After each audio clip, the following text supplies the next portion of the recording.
वल्लभा जय गिरिवरधारी जय गोपी जन वल्लभा जय गिरिवरधारी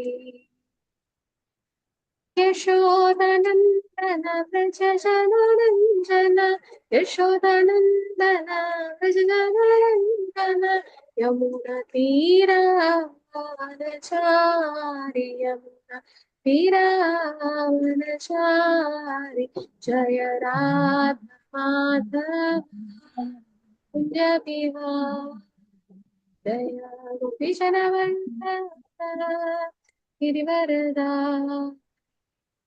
यशोदानन्दन व्रज जनरञ्जन यशोदानन्दन व्रज जनरञ्जन यमुनतीरावनचारि हरे कृष्णा कृष्ण कृष्ण हरे हरे हरे राम राम राम हरे हरे हरे कृष्णा कृष्ण कृष्ण हरे हरे हरे राम राम राम हरे हरे हरे कृष्णा कृष्ण कृष्ण हरे हरे हरे राम राम राम हरे हरे हरे कृष्णा कृष्ण कृष्ण हरे हरे हरे राम राम राम हरे हरे हरे कृष्णा कृष्ण कृष्ण हरे हरे हरे राम राम हरे हरे जय राधा गोविंद राधे जय गौरनिताय जय गौरनिताय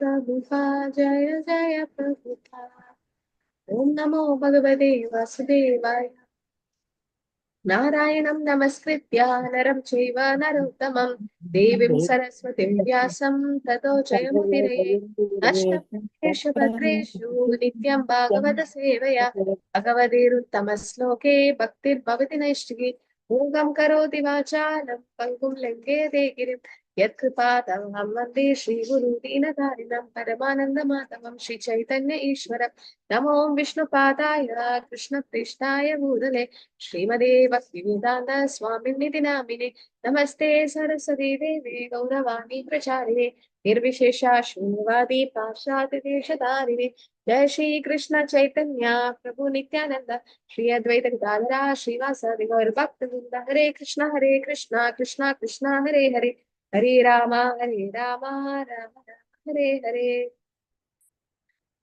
അപ്പൊ എല്ലാവരും ശ്ലോകം ചൊല്ലുക. ഇന്ന് 4-ാം സ്കന്ധം 20-ാം അധ്യായം ശ്ലോക നമ്പർ 32.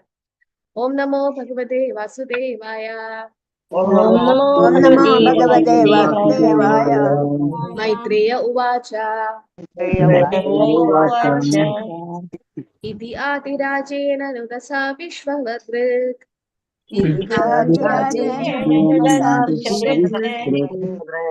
തമാഹരാജന്മയി ഭക്തിരസ്തുതേ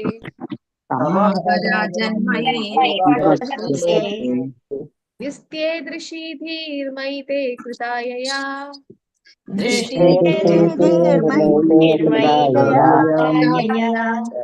मायामदीयां तरति स्म दुष्यजम्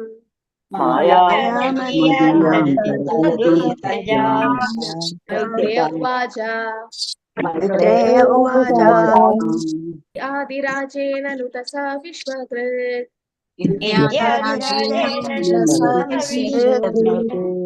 तमाहराजन्मयि भक्तिरस्तु ते तमाहराजन्मयि भक्तिरस्तुते दृशीधीर्मयि ते कृतायया दृष्टिर्दृशीधीर्मयि कृतायया मया मदीयां तरति स्म दुष्ट्यजा मायामदीयां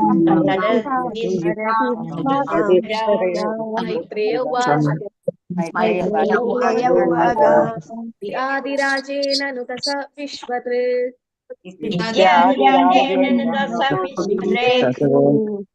महाराजन् मयि भक्तिरस्तु ते चेदृशीधीर्मयि ते कृतायया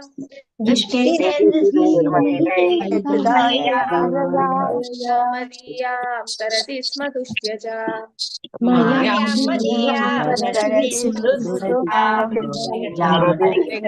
हरे कृष्ण माताजी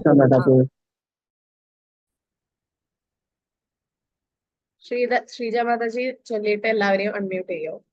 ഹരേ കൃഷ്ണ മാതാജി. ഹരേ കൃഷ്ണ മാതാജി എന്നെ ഹോസ്റ്റ് ആക്കി.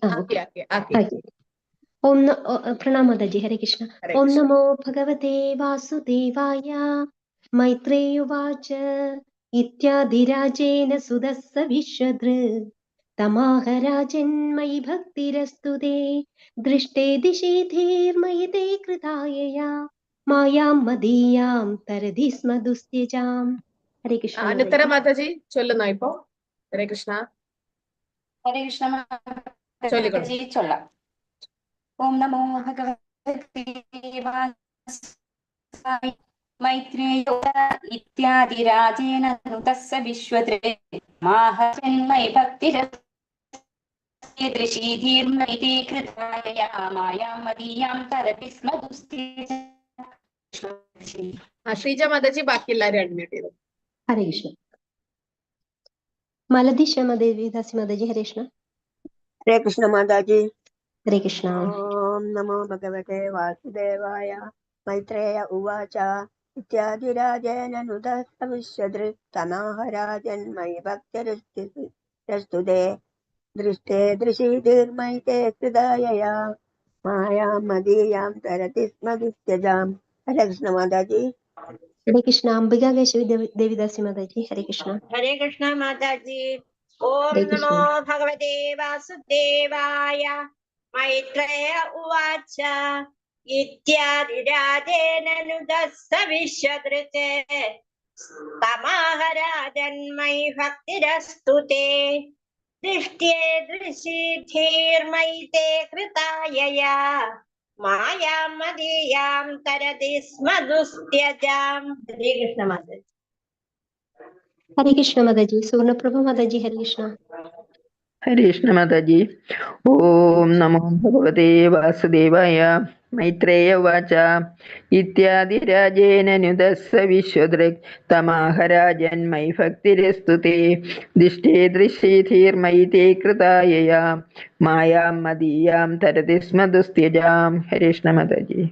ഹരേ കൃഷ്ണ. രാമേന്ദ്ര പ്രഭു. ഹരേ കൃഷ്ണ.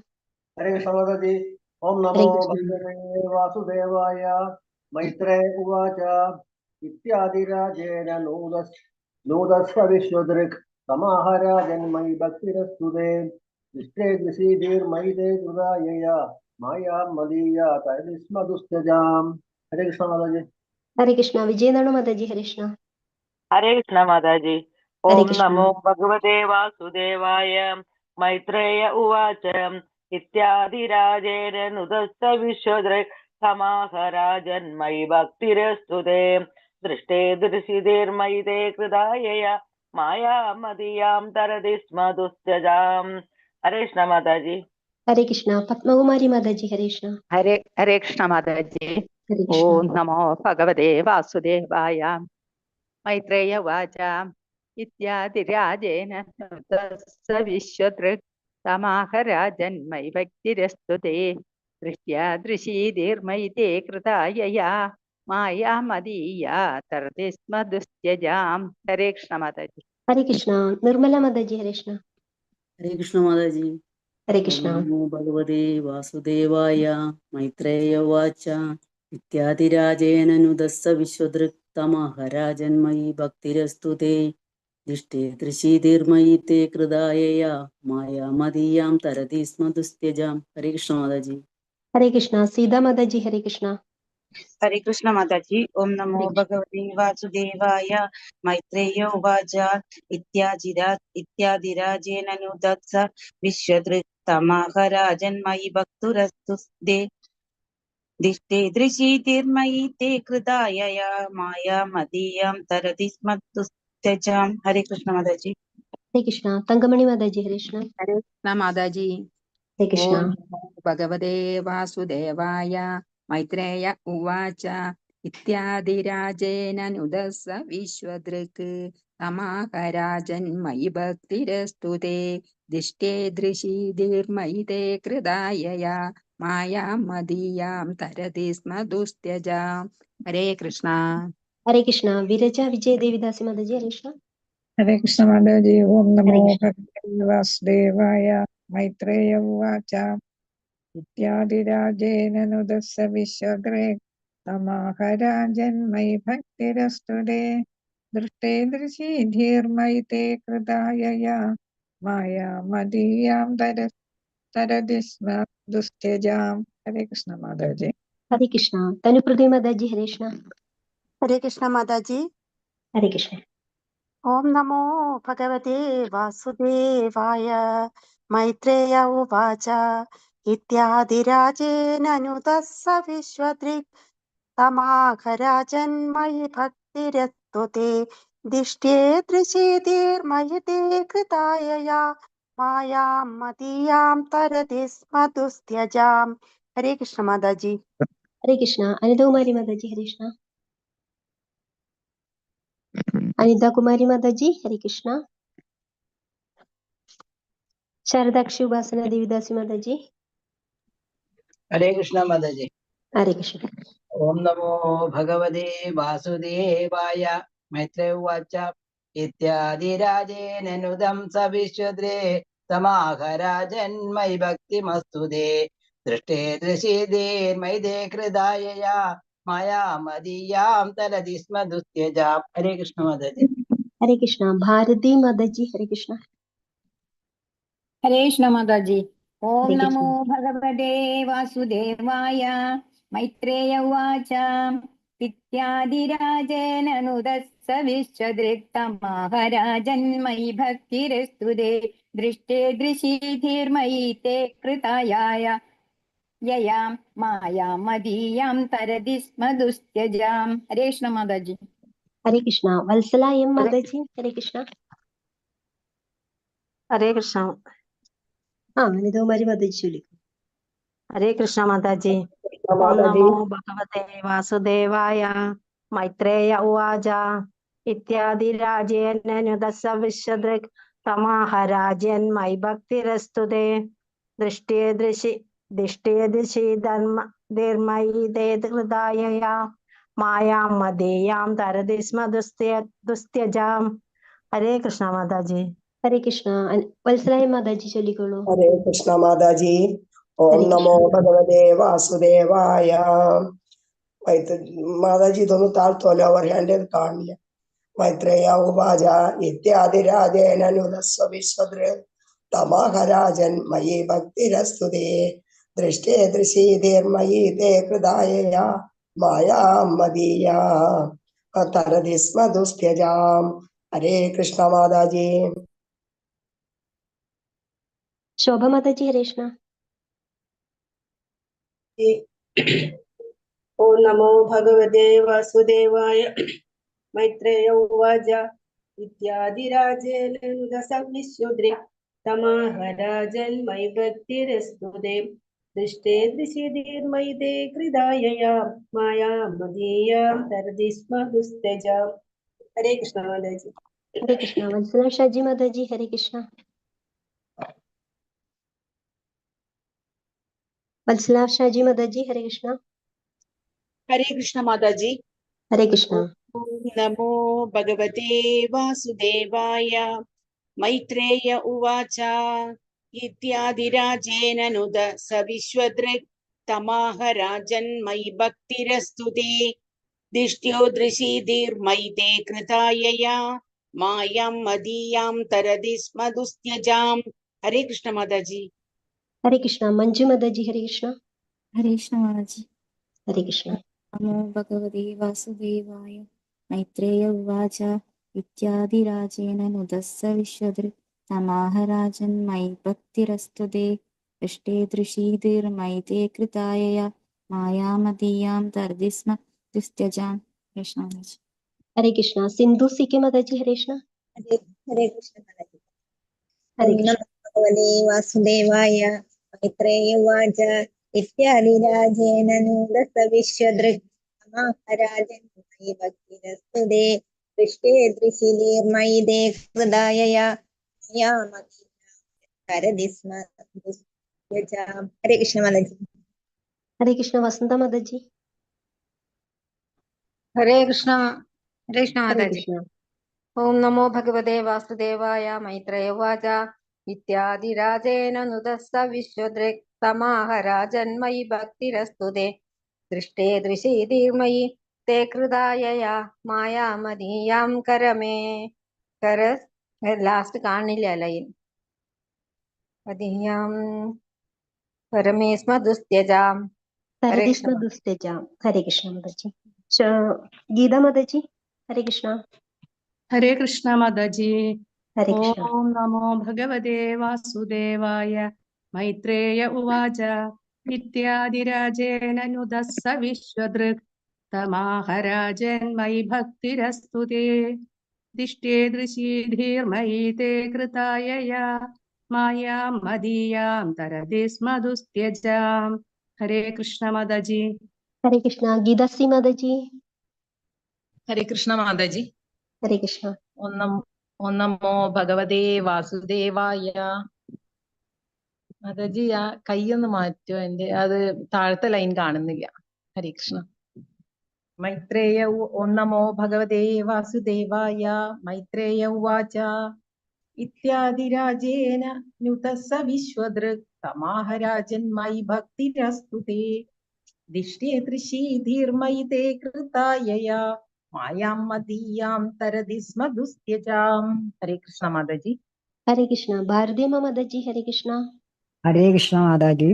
ഹരേ ഓം കൃഷ്ണ. നമോ ഭഗവതേ വാസുദേവായ. മൈത്രേയ ഉവാച ഇത്യാദിരാജേന നുദസ്സ വിശ്വദൃക് തമാഹരാജൻ മയി ഭക്തിരസ്തുതേ ദൃഷ്ടേ ദൃശീഭിർമയി തേ കൃതായയാ മായാം മദീയാം തരതി സ്മ ദുസ്ത്യജാം. ഹരേ കൃഷ്ണ. ഹരേ കൃഷ്ണ. ധനലക്ഷ്മി മാതാജി ഹരേ കൃഷ്ണ മാതാജി. ഹരേ കൃഷ്ണ. ഓം നമോ ഭഗവതേ വാസുദേവായ. മൈത്രേയ ഉവാച ഇത്യാദിരാജേന നിരസ്സ വിശ്വദൃക് തമാഹരാജൻ മയി ഭക്തിരസ്തുതേ ദൃഷ്ടേ ദൃശീധീർമയി തേ കൃതായയാ മായാം മദീയാം തരതി സ്മ ദുസ്ത്യജാം. ഹരേ കൃഷ്ണ മാതാജി. ഹരേ കൃഷ്ണ. ശോഭാപ്രദീ മാതാജി ഹരേ കൃഷ്ണ. ഹരേ കൃഷ്ണ മാതാജി. ഹരേ കൃഷ്ണ. ഓം നമോ ഭഗവതേ വാസുദേവായ. മൈത്രേയ ഉവാച ഇത്യാദിരാജേന നുദസ്സ വിശ്വദൃക് തമാഹരാജൻ മയി ഭക്തിരസ്തുതേ ദൃഷ്ടേ ദൃശീതിർമയി തേ കൃതായയാ മായാമദീയാം തരതി സ്മ ദുസ്ത്യജാം. ഹരേ കൃഷ്ണ. ഹരേ കൃഷ്ണ. താങ്ക് യു മാതാജി. ഹരേ കൃഷ്ണ. താങ്ക് യു മാതാജി. നമുക്ക് ഇതിന്റെ പദാനുപദാർത്ഥം നോക്കാം. മൈത്രേയ മുനി മഹാമുനി മൈത്രേയൻ ഉവാച പറഞ്ഞു. ഇതി അപ്രകാരം ആദിരാജേന യഥാർത്ഥ രാജാവിനാൽ നുതഃ ആരാധിക്കപ്പെടുക സഹ അദ്ദേഹം പരമ ദിവ്യതം പുരുഷനായ ഭഗവാൻ വിശ്വദൃക് മുഴുവൻ ലോകത്തിന്റെയും ദൃഷ്ടാവ് തം അവനോട് ആഹാ പറഞ്ഞു. രാജൻ എന്റെ പ്രിയപ്പെട്ട രാജാവേ മയി എനിക്കായി ഭക്തിയുത സേവനം അസ്തു അത് അങ്ങനെയാകട്ടെ തേ നിന്റെ ദൃഷ്ട്യ സൗഭാഗ്യത്താൽ ഈ ദൃശി ഇതുപോലുള്ള ധീം ബുദ്ധി മയി എനിക്കായി തേ നിന്നാൽ കൃത ചെയ്യപ്പെട്ട യയാ ഏതിനാൽ മായാശക്തി മദീയാം എന്റെ തരതി മറികടക്കുക സ്മ തീർച്ചയായും ദുഷ്ട്യജാം ഉപേക്ഷിക്കാൻ വളരെ പ്രയാസം. വിവർത്തനം ശ്രീല പ്രഭുപാദ് കി ജയ. ലോകത്തിന്റെ ദൃഷ്ടാവായ ഭഗവാൻ പൃഥു മഹാരാജാവിന്റെ പ്രാർത്ഥന ശ്രവിച്ച ശേഷം അവനെ താഴെ പറയും പോലെ അഭിസംബോധന ചെയ്തെന്ന് മൈത്രേയ മഹാമുനി തുടർന്നു. എന്റെ പ്രിയപ്പെട്ട രാജാവേ, എല്ലായ്പ്പോഴും എന്റെ ഭക്തിയുത സേവനത്തിൽ മുഴുകുവാൻ നീ അനുഗ്രഹീതനാകട്ടെ. നീ ബുദ്ധിപൂർവം അഭിപ്രായപ്പെട്ടതുപോലെ അത്തരം പരിശുദ്ധമായ ലക്ഷ്യത്താൽ മാത്രമേ ഒരുവന് മായയുടെ അതിലംഘനീയമായ ശക്തിയെ മറികടക്കാൻ കഴിയൂ. ഭാവാർത്ഥം: ഇത് ഭഗവത്ഗീതയിലും സ്ഥിരീകരിച്ചിട്ടുണ്ട്. മായാശക്തിയെ അതിലംഘനീയമാണെന്ന് ഭഗവാന്റെ പ്രഖ്യാപനം. ഫലേച്ഛാകർമ്മത്തിലൂടെയോ ഊഹാപോഹ തത്വശാസ്ത്രത്തിലൂടെയോ നിഗൂഢ യോഗത്താലോ ആർക്കും മായാശക്തിയെ മറികടക്കാനാവില്ല. അതിനുള്ള ഏക മാർഗം ഭക്തിയുത സേവനമാണ്. ഭഗവാൻ തന്നെ പ്രസ്താവിക്കുന്നത് പോലെ മാമേവയെ പ്രപത്തിന്റെ മായായിതാം തരന്തിരെ. ഭഗവത്ഗീത 7-ാം അധ്യായം 14-ാം ശ്ലോകം. ഭൗതികാസ്തിത്വത്തിന്റെ സമുദ്രം തരണം ചെയ്യാൻ ഒരുവൻ ആഗ്രഹിക്കുന്നുവെങ്കിൽ അതിന് ഭക്തിയുത സേവനമല്ലാതെ മറ്റൊരു മാർഗവുമില്ല. ഒരു ഭക്തൻ അതുകൊണ്ട് സ്വർഗത്തിലായാലും നരകത്തിലായാലും യാതൊരു ഭൗതിക പദവിയെയും ഗൗനിക്കുകയോ ചെയ്യരുത്. പരിശുദ്ധ ഭക്തൻ എപ്പോഴും ഭഗവാന്റെ സേവനത്തിൽ നിരതനാകണം. കാരണം അതുതന്നെയാണ് അവന്റെ യഥാർത്ഥ തൊഴിൽ. ആ അവസ്ഥയിൽ പറ്റിപ്പിടിച്ചിരുന്നാൽ മാത്രം മതി ഒരുവന് ഭൗതിക പ്രകൃതിയുടെ കഠിന നിയമങ്ങളെ അതിജീവിക്കാൻ. ഓം നമോ ഭഗവതേ വാസുദേവായ. ഓം നമോ ഭഗവതേ വാസുദേവായ. ഓം നമോ ഭഗവതേ വാസുദേവായ. മൈത്രേയ ഉവാച. ഇത്യാദിരാജേന നുദാസ വിശ്വദൃക് തമാഹരാജൻ മയി ഭക്തിരസ്തുതേ ദിഷ്ടേ ദൃശീധീർമൈതേ കൃതായയാ മയാമദീയാം തരതി സ്മ ദുഷ്ട്യജാം.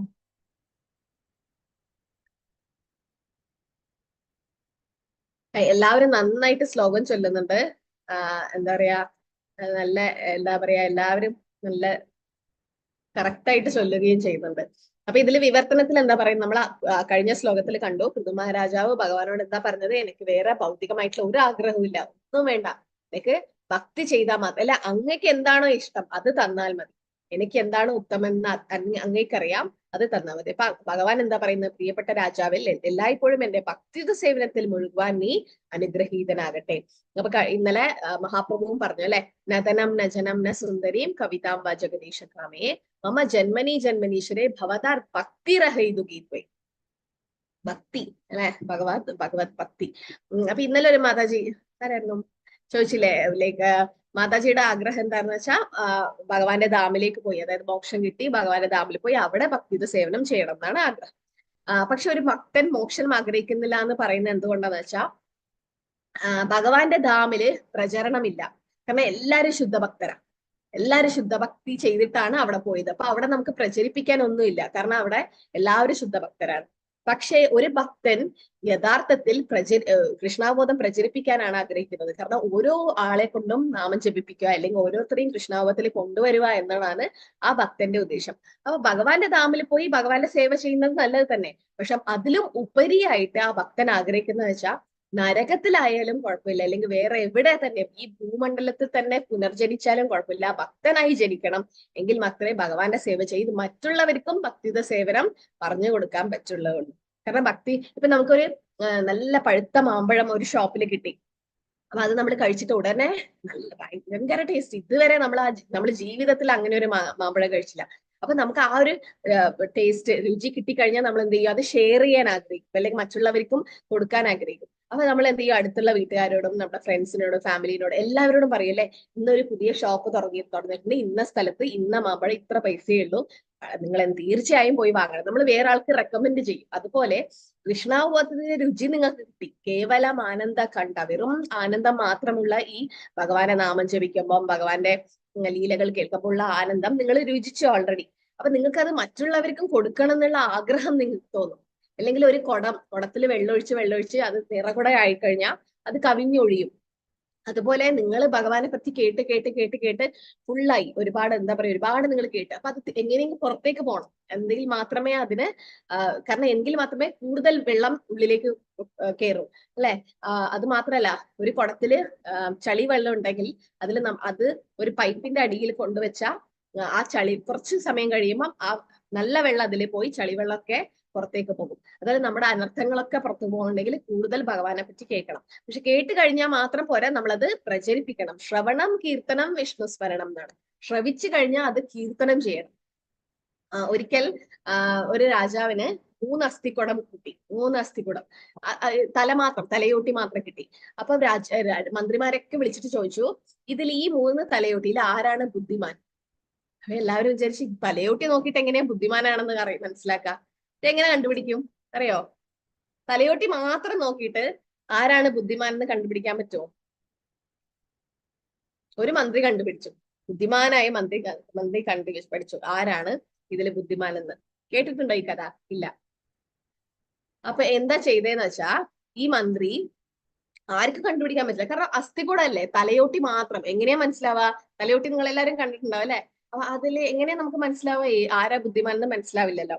അപ്പൊ ബുദ്ധിമാനായ മന്ത്രി എന്ത് ചെയ്തു വെച്ചാൽ, ഒരു കമ്പ് കഷ്ണം എടുത്തിട്ട്, ഒരു കൊള്ളി കഷ്ണം എടുത്തിട്ട് അദ്ദേഹം വലത്തേ അസ്ഥികൂടത്തിന്റെ വലത്തേ ചെവിയിലെ ദ്വാരം ഉണ്ടാവില്ല, ആ ചെവിയുടെ ദ്വാരത്തിലൂടെ കടത്തിവിട്ട്.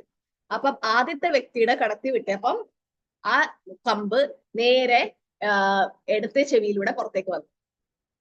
രണ്ടാമത്തെ അസ്ഥികൂടത്തില് കമ്പ് കയറ്റിയപ്പോൾ വലത്തെ ചെവിയിൽ കയറ്റിയപ്പോ അത് വായിലേക്കൂടെ പുറത്തേക്ക് വന്നു. മൂന്നാമത്തെ ആളത് കയറ്റിയപ്പോ അത് താഴെ നെഞ്ചിന്റെ ഭാഗത്ത് താഴെക്കൂടെ വന്നു. അപ്പൊ ഇതിൽ ആരാണ് ബുദ്ധിമാൻ? ആദ്യത്തെ അസ്ഥികൂടാണോ, രണ്ടാമത്തെയാണോ, മൂന്നാമത്തെയാണോ? മൂന്നാമത്തെ മാതാജി. എന്തുകൊണ്ടാ? സരദാക്ഷ മാതാജി കറക്റ്റ് ആൻസറാ. പക്ഷെ എന്തുകൊണ്ടാന്ന് പറയണത്? അത് ഹൃദയത്തിൽ ഇറക്കിയല്ലോ. അത് ഹൃദയത്തിലാണോ ഭഗവാൻ? അസ്ഥികൂടത്തിൽ എവിടെ ഭഗവാൻ? ഹൃദയത്തിൽ ഇറക്കി മാതാജി. ചെവിയിൽ കേട്ട് ഹൃദയ ഗ്രന്ഥിയിൽ ഇറക്കി കഴിഞ്ഞു. ചെവിയിൽ കേട്ട് അത് ഹൃദയത്തിലേക്ക് എടുക്കുമായിരുന്നു. അതായത് ആദ്യത്തെ വ്യക്തി പറയുന്നത് നമ്മളെ വലത്തെ ചെവിയും ഹൃദയമായിട്ട് ഒരു കണക്ഷൻ ഉണ്ട്. അപ്പൊ നമ്മള് വലത്തെ ചെവിയിലാണ് കൂടുതൽ കുട്ടികൾക്കൊക്കെ നമ്മള് ഹരേ കൃഷ്ണ. എന്റെ ഫ്രണ്ട് ഉണ്ടായിരുന്നു, ഗൈനക്കോളജിസ്റ്റ് ആണ്, ലേബർ റൂമിലാണ് ഇത്. അപ്പം നിങ്ങൾക്ക് അറിയാലോ, പ്രസവിച്ച ആൾക്കാർക്കൊക്കെ അറിയാം, ആദ്യത്തെ പ്രസവം വളരെ ബുദ്ധിമുട്ടായിരിക്കും. ഒരുപാട് സമയം വേദന വന്ന് രാത്രി മുഴുവൻ വേദന ഉണ്ടാവും. അപ്പൊ അവിടെ ഇങ്ങനെ ഇരിക്കണല്ലോ, അപ്പൊ ഒന്നും ചെയ്യാനില്ല. പ്രസവ സമയത്ത് തിരക്കുണ്ടാവും, അല്ലെങ്കിൽ ലേബർ റൂമിൽ ഫ്രീയാ. അപ്പൊ അവിടെ ഇരുന്ന് ജപിക്കും, ഭഗവാന്റെ പുസ്തകങ്ങൾ വായിക്കും, ഒക്കെ ചെയ്യും. അപ്പൊ ഓരോ കുട്ടിയും മാതാജി എടുക്കുമ്പോൾ, ഡെലിവറി കഴിഞ്ഞിട്ട് എടുത്ത് സിസ്റ്റർമാര് ക്ലീൻ ഒക്കെ ചെയ്തിട്ട് എല്ലാം ഓക്കെ അല്ലേന്ന് എന്താ പറയാ ബന്ധുക്കൾക്ക് കൊടുക്കുന്നതിന് മുമ്പ് മാതാജി ഒരു റൂമിൽ കൊണ്ടുപോയിട്ട് വലത്തെ ചെവിയിൽ ഹരേ കൃഷ്ണ മഹാമന്ത്രം ചൊല്ലിക്കൊടുക്കും. 100 കുഞ്ഞുങ്ങൾക്കെങ്കിലും ചൊല്ലിക്കൊടുത്തിട്ടുണ്ടാവും, മുസ്ലിംസ്, ക്രിസ്ത്യൻസ് എല്ലാവർക്കും. അപ്പൊ ചൊല്ലിക്കൊടുക്കുമ്പം ഓരോ കുട്ടികളുടെ വികാരം, ചില കുട്ടികളുടെ കണ്ണൊക്കെ ഇങ്ങനെ നിറഞ്ഞൊഴുകും, ചില കുട്ടികൾ പെട്ടെന്ന് കണ്ണ് തുറന്നിട്ട് ഇങ്ങനെ ചിരിക്കും, ചില കുട്ടികൾ മാതാജിയുടെ കണ്ടിമാല പിടിച്ച് വലിക്കും. ഒരുപാട് അനുഭവം മാതാജിക്ക് ഉണ്ടായിട്ടുണ്ട്.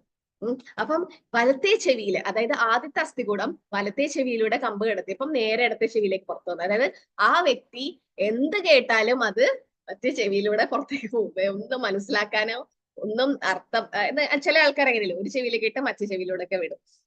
എല്ലാ കാര്യങ്ങളും ആധ്യാത്മിക കാര്യം അദ്ദേഹം അങ്ങനെയാ ചെയ്തോണ്ട്. അപ്പൊ അത് ചെയ്തുകൊണ്ട് അവിടെയുള്ള പാസേജ്, അതായത് ഇവിടുന്ന് മുതലുള്ള ഇവിടെ ആ ഒരു ദ്വാരം മുതൽ ഉപയോഗിച്ചത് കൊണ്ട് കമ്പ് ഈസി ആയിട്ട് കടത്തിവിട്ടു. അത് ബുദ്ധിമാനല്ല. രണ്ടാമത്തെ ആളെന്താ? കേൾക്കും, പക്ഷെ വെറും വർത്താനം പറയുക മാത്രം ചെയ്യും, അത് ഉൾക്കൊള്ളില്ല. അതുകൊണ്ടാണ് കമ്പ് വായിലൂടെ വന്നത്. മൂന്നാമത്തെ ആൾ അത് കേട്ടിട്ട് ഹൃദയത്തിലേക്ക് ഉൾക്കൊള്ളും. അതായത് ഓരോ ഭഗവാനെ കുറിച്ചുള്ള കാര്യങ്ങളെല്ലാം മനസ്സിലാക്കിയത് ഹൃദയത്തില് മനസ്സിലാക്കും. അപ്പൊ അതാണ് മൂന്നാമത്തെ ആളാണ് ബുദ്ധിമാനായത്. അപ്പൊ എന്താ ചെയ്യേണ്ടത്? നമ്മൾ ഭഗവാനെ കുറിച്ച് കേൾക്കണം. അപ്പൊ നമ്മൾ ഭക്തിയുത സേവനം ചെയ്താൽ മാത്രം പോരാ. ചൈതന്യ മഹാപ്രഭു എന്താ പറയുന്നത്? ഭാരത് ഭൂമിയിലെ മനുഷ്യ ജന്മ ഹൈലയാർ ജന്മസാർത്ഥകരി പരോപരോപകാർ. അതിന്റെ അർത്ഥം എന്താ? ജന്മസാർത്ഥകരി കരോ പരോപകാർ. മഹാപ്രഭുവിന്റെ ഉപദേശമാണ് അത്. അറിയാമായിരിക്കും അതിന്റെ അർത്ഥം. ജന്മസാക്ഷാത്കാരത്തിന് പരോപകാരം ചെയ്യണം മറ്റുള്ളവരില്. അപ്പൊ ഏറ്റവും വലിയ പരോപകാരം എന്താ? കൃഷ്ണാവബോധം മറ്റുള്ളവർക്ക് പറഞ്ഞു കൊടുക്കുക. അപ്പം ചിലപ്പം ചില മാതാജിമാര് പറയും, എന്നെ കൊണ്ടാവില്ല ഇങ്ങനെ പ്രചരിപ്പിക്കാൻ, എനിക്ക് അത്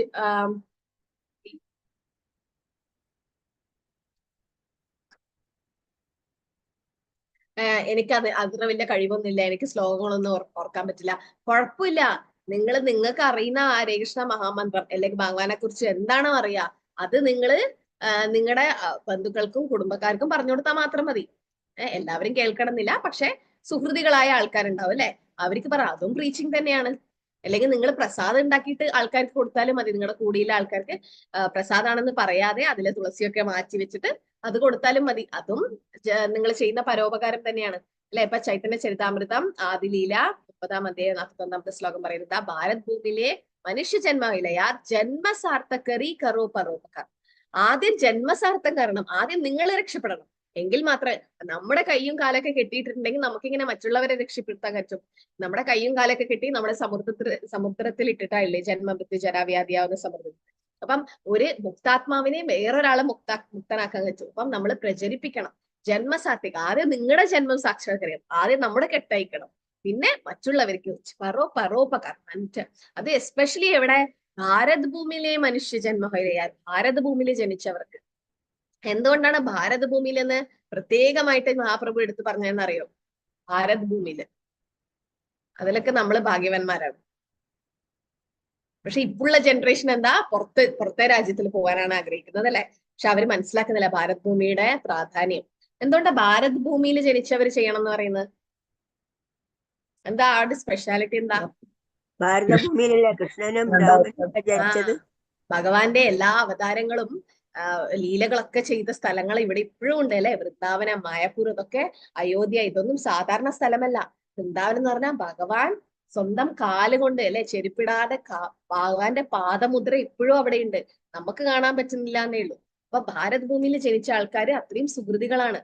അവരാണ് നമ്മുടെ സനാതന ധർമ്മമാണ് ഇത്. അത് നമ്മൾ മറ്റുള്ളവർക്ക് പറഞ്ഞു. അപ്പൊ ഭാരതവർഷം മനുഷ്യനായി ജനിച്ച ഒരാൾക്ക് ഇത് ചെയ്യാൻ പറ്റും, മൃഗങ്ങൾക്ക് ഫ്രീ ചെയ്യാൻ പറ്റില്ല. അപ്പൊ മനുഷ്യനായി ജനിച്ച ഒരാൾ തന്റെ ജീവിതം ആദ്യം വിജയകരമാക്കുകയും മറ്റുള്ളവരുടെയും പ്രയോജനത്തിനായി പ്രവർത്തിക്കുകയും വേണം. അതായത് പ്രീച്ചിങ് ചെയ്യണം.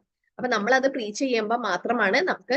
അപ്പൊ അതുകൊണ്ടാണ് മാതാജി ഇന്നലെ ചോദിച്ച പോലെ ഭഗവാന്റെ ധാമിൽ പോയി ഭഗവാന്റെ സേവ ചെയ്യാനാണ് നമുക്ക് ആഗ്രഹമെങ്കിലും ഒരു ഭക്തൻ അതും വേണ്ടാന്ന് വെക്കും. കാരണം ഭഗവാന്റെ ധാമിൽ എന്താ പറയാ, പ്രചരണത്തിന് ചാൻസ് ഇല്ല, പ്രചരണം ചെയ്യേണ്ട ആവശ്യമില്ല, എല്ലാവരും ഭക്തന്മാരാണ്. പക്ഷെ ഒരു ഭക്തൻ ഭൗതിക ലോകത്തായാലും നരകത്തിലായാലും കുഴപ്പമില്ല, ഭഗവാന്റെ പ്രചരണം ചെയ്യാനാണ് ആഗ്രഹിക്കുന്നത്.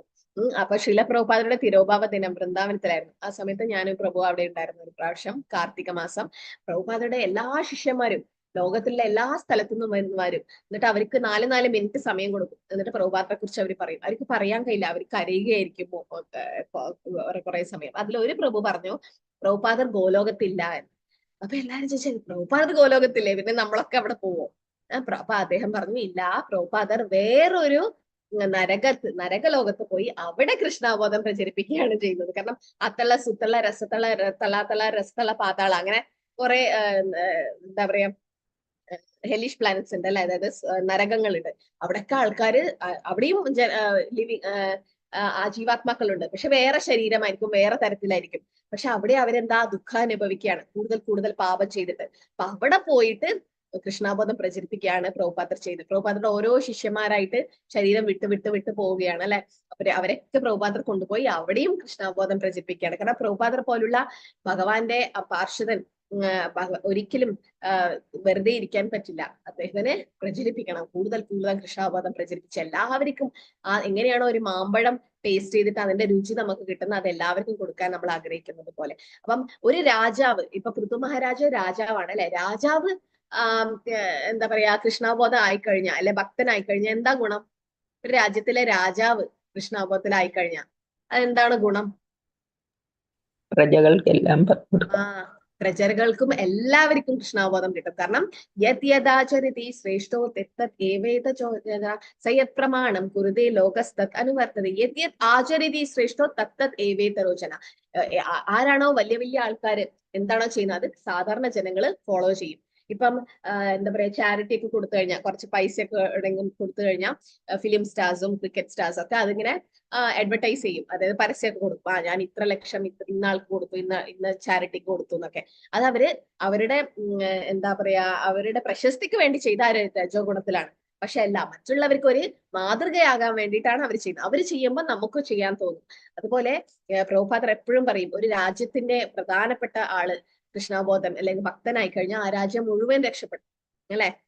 അപ്പൊ അതുകൊണ്ട് എല്ലാവർക്കും നമ്മൾ കൃഷ്ണബോധം എത്തിക്കണം. അപ്പൊ പൃഥു മഹാരാജാവ് ഭക്തനായി കഴിഞ്ഞാൽ ആ രാജ്യത്തിലെ എല്ലാ പ്രജകളും ഭക്തന്മാരാകും. എന്നിട്ട് ഭഗവാൻ ഭക്തൻ എന്താണോ ആഗ്രഹിക്കുന്നത് അത് കൊടുക്കുന്നു അല്ലെ. ഭക്തൻ എന്താ ആഗ്രഹിച്ചത്? ഒന്നും വേണ്ടാന്ന് പറഞ്ഞു. പക്ഷെ ഭഗവാൻ എനിക്ക് എന്താ നല്ലത് തോന്നുന്നു അത് തന്നോളൂ. പക്ഷെ ഉള്ളിന്റെ ഉള്ളിലെ പൃഥു മഹാരാജാവിന് ഭക്തിയുത സേവനമാണ് വേണ്ടത്. അതുകൊണ്ട് ഭഗവാൻ എല്ലായ്പ്പോഴും ഭക്തിയുത സേവനത്തിൽ മുഴുകുവാൻ നീ അനുഗ്രഹീതനാകട്ടെ. അപ്പൊ നമുക്ക് ഇങ്ങനെ പ്രാർത്ഥിക്കാം, ഭഗവാന്റെ ധാമിൽ വന്ന് ഭക്തിയുത സേവയല്ല, എവിടെയായാലും എനിക്ക് പ്രശ്നമില്ല, എവിടെയായാലും ഭഗവാന്റെ ധാമിൽ പോയി ഭക്തിയുത സേവ ചെയ്യുന്നത് ബെസ്റ്റ്. പക്ഷെ ഒരു ഭക്തൻ ഏത് സാഹചര്യത്തിലും ഭക്തി ചെയ്യാനാണ് ആഗ്രഹിക്കുന്നത്. മുഴുവൻ ഭക്തിയുത സേവനത്തിൽ മുഴുകി ജീവിക്കാനാണ് ആഗ്രഹിക്കേണ്ടത്. അപ്പം എന്നിട്ട് എന്താ പറയുന്നത്? ബുദ്ധിപൂർവം നീ അഭിപ്രായപ്പെട്ടതുപോലെ. കാരണം ഏറ്റവും നല്ല അഭിപ്രായമാണ്, ബുദ്ധിപൂർവമാണ് അദ്ദേഹം ഈ ഒരു ഭക്തിയുത സേവനം ആഗ്രഹിച്ചത് അല്ലെ. ഭക്തിയുത സേവനം അപ്പൊ ഇതെന്തുകൊണ്ടാ ബുദ്ധിപരമായിട്ടുള്ള ഒരു ആവശ്യം എന്ന് ഭഗവാൻ പറയുന്നത്? മൈത്രേയ മുനി പറഞ്ഞത് ബുദ്ധിപരമായതാണെന്ന്.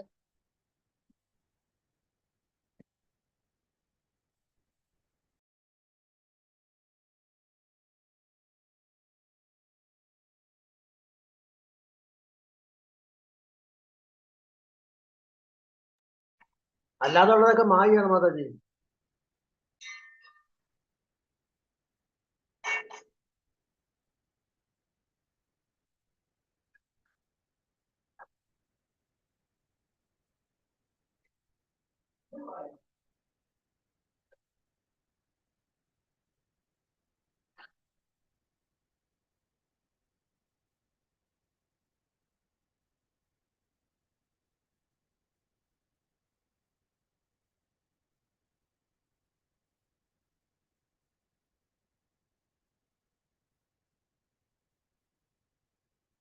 ഹരേ കൃഷ്ണ, കേൾക്കുന്നുണ്ടോ? ഇപ്പൊ കേൾക്കാം മാതാജി. ഹരേ കൃഷ്ണ. ഹരേ കൃഷ്ണ. ഹരേ കൃഷ്ണ, എന്തായിരുന്നു പറഞ്ഞത്? കട്ടായി പോയി. ബാക്കിയുള്ള മായയുടെ അധീനത്തിലായിരിക്കും. മായ പ്രഭു ബാക്കിയെല്ലാം ബാക്കിയെല്ലാം ഭഗവാന്റെ സേവ ഒഴിച്ചിട്ട് ബാക്കിയെല്ലാം മായ കിട്ടുക. അതുകൊണ്ട് ബുദ്ധിപൂർവമായ അഭിപ്രായം, അത്തരം പരിശുദ്ധമായ ലക്ഷ്യത്തിൽ മാത്രമേ മായയുടെ അതിലംഘനീയമായ ശക്തിയെ മറികടക്കാൻ കഴിയും. കാരണം ഭക്തിയുത സേവയിലൂടെ മാത്രമേ അല്ലെ. ഭഗവാൻ എന്താ പറയുന്നത്? 7-ാം അധ്യായം 14-ാം ശ്ലോകത്തില് ദേവിഹേഷ ഗുണൈമയി മമ മായാ ദുരത്തെയ മാമേവയെ പ്രപത്യന്തേ മായാ ഏതാം തരത്തിതേ. ദേവഹേഷ ഗുണമായി മമ മായ ദുരത്തെ, അത് ഭഗവാന്റെ തന്നെ മായയാണ്. പക്ഷെ മാമേവയെ പ്രപത്യന്തേ മായ ഏതാം തരത്തെ, ഭഗവാനെ ശരണം പ്രാപിച്ചാൽ മാത്രമേ മായയെ നമുക്ക് തരണം ചെയ്യാൻ പറ്റുകയുള്ളൂ. മായ. അപ്പം ഈ ഭൗതികാസ്ത്രത്തിന്റെ സമുദ്രം തരണം ചെയ്യാൻ ഒരുവൻ ആഗ്രഹിക്കുന്നുവെങ്കിൽ അതിന്റെ ഭക്തിയുത സേവനം അല്ലാതെ മറ്റൊരു മാർഗവുമില്ല. കാരണം ഭക്തിയുത സേവനം അത് മാത്രമാണ് ഓൾറെഡി മുക്താവസ്ഥയിലാണ് ഭക്തിയുത സേവനം ഉള്ളത്. അതായത് 3 ത്രിഗുണങ്ങളിലും മുകളിലായിട്ട്. അപ്പൊ 3 ഗുണത്തിന് മുകളിലുള്ളത് ഏത് ഗുണമാണ്? ഏറ്റവും ഉയർന്നത് സത്വഗുണം. ശുദ്ധ സത്വഗുണത്തിന്റെ വേറെ പേരെന്താ? നിർഗുണം. പിന്നെ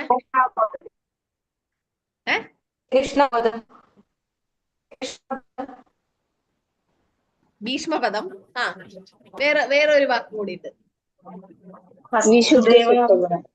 വാസുദേവ പ്ലാറ്റ്ഫോം. വാസുദേവ, അതായത് സത്വം വിശുദ്ധം വസുദേവ ശബ്ദിതം.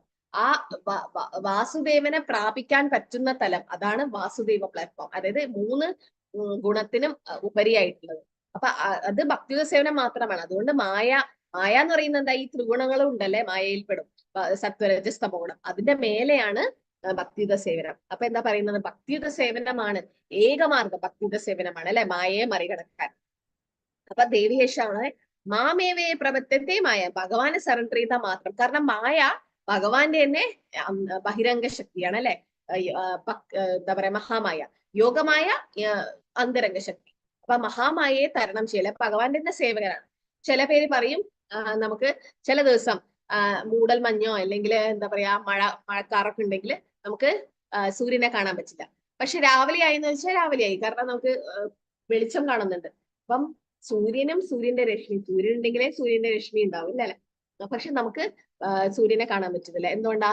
എല്ലാവരും പറയും കാർമേഘം സൂര്യനെ മറക്കുന്നു. കാർമേഘത്തിന് സൂര്യനെ മറക്കാനാവില്ല. കാർമേഘത്തിന് നമ്മുടെ ദൃഷ്ടിയെയാണ് മറക്കാൻ പറ്റുക അല്ലെ നമുക്ക്. അപ്പം അതുപോലെ മായ ഭഗവാനെ മറക്കുന്നില്ല. മായ ഭഗവാനെ മറക്കാൻ പറ്റുവാണെങ്കിൽ മറക്കുന്നുണ്ടെങ്കിൽ അല്ലെങ്കിൽ മൂടുന്നുണ്ടെങ്കിൽ മായ ഭഗവാനെങ്കാളി ശക്തിവതിയാണെന്നല്ലേ? അല്ല, മായ നമ്മളെയാണ് മൂടിയിരിക്കുന്നത്. എങ്ങനെയാണോ ഒരു തിമിരം വന്നു കഴിഞ്ഞാൽ നമുക്ക് കണ്ണ് ശരിക്കും കാണില്ല അല്ലെ? ആ തിമിരം എടുത്തു കഴിഞ്ഞാൽ നമുക്ക് ശരിക്കും കണ്ണ് കാണാൻ പറ്റും. അപ്പം ആ അജ്ഞാന തിമിരാന്തസ്യ, അജ്ഞാനമായ തിമിരത്തിലാണ് നമ്മൾ ജനിച്ചത്. അപ്പൊ ആരാണ് ആ ജ്ഞാനാഞ്ജന ശലാഖ്യ, ജ്ഞാനം കൊണ്ടുവന്നിട്ട് ആ എന്താ പറയാ നമുക്ക് പ്രകാശം തരുന്നതാടാ ഗുരു. കാരണം ഭക്തിയുത സേവനം തരുന്നത് ഗുരുവാണ് അല്ലെ? അപ്പൊ ഭക്തിയുത സേവനം അതുകൊണ്ടാണ് പറയുന്നത്, സ്വർഗത്തിലായാലും നരകത്തിലായാലും യാതൊരു ഭൗതിക പദവിയും ഗൗനിക്കുകയോ ചെയ്യരുത്. ഒരു ഭക്തന് സ്വർഗത്തിലായാലും നരകത്തിലായാലും ഒന്നും ഒരു പ്രശ്നമല്ല. എവിടെയായാലും ഭഗവാന്റെ ഭക്തിയുത സേവനം ചെയ്യണം, അല്ലെങ്കിൽ ശുദ്ധ ഭക്തിയുത സേവനം ചെയ്താൽ മാത്രം മതി. കാരണം നിങ്ങളിപ്പം സ്വർഗത്തിലാണ്, പക്ഷെ അവിടെ ഭക്തി ചെയ്യാൻ പറ്റുന്നില്ലെങ്കിലോ അല്ലെ? അതിന് കാര്യമില്ല. അപ്പൊ ഭക്തിയുത സേവനം അല്ലാതെ വേറൊരു മാർഗത്തിലും നമുക്ക് ഭഗവാനിലേക്ക് എത്താൻ പറ്റില്ല. പിന്നെ ഉദ്ധവര് ഇത് കേട്ടിട്ടുണ്ടാവും. ഉദ്ധവര് 5 കാര്യം പറഞ്ഞിട്ടുണ്ട്. ഈ ശ്ലോകം ഗുരുവായൂരിലൊക്കെ എഴുതി അവിടെ ഉണ്ട്. 5 കാര്യങ്ങൾ ചെയ്താലാണ് മായ നമുക്ക് തരണം ചെയ്യാൻ പറ്റാന്ന് ഉദ്ധവര് പറയുന്നുണ്ട്. അറിയോ? ആർക്കെങ്കിലും അറിയോ? ആ 5 കാര്യം ചെയ്തു കഴിഞ്ഞാൽ നമുക്ക് മായ ഈസി ആയിട്ട് ക്രോസ് ചെയ്ത് പോകാൻ പറ്റും. മാതാജി, തിരുനാമജപം, മധുരാവാസം, അതാണ് മാതാജി? അല്ല. നമ്മള് ഗുരുവായൂരിൽ ഇങ്ങനെ എന്താ പറയാ പരിക്രമൊക്കെ ചെയ്തിട്ട് വരുമ്പോ അമ്പലത്തിന്റെ അകത്ത് ആ ശ്ലോകമുണ്ട്.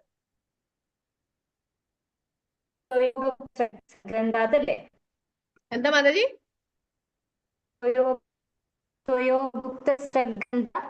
അതിന്റെ അതെ. എന്തൊക്കെയാ 5 കാര്യങ്ങള്? ഭഗവാൻ ഉപയോഗിച്ച വസ്ത്രം ഉപയോഗിക്കുക, ഭഗവാന്റെ പ്രസാദം കഴിക്കാം. പ്രസാദം കഴിക്കാം.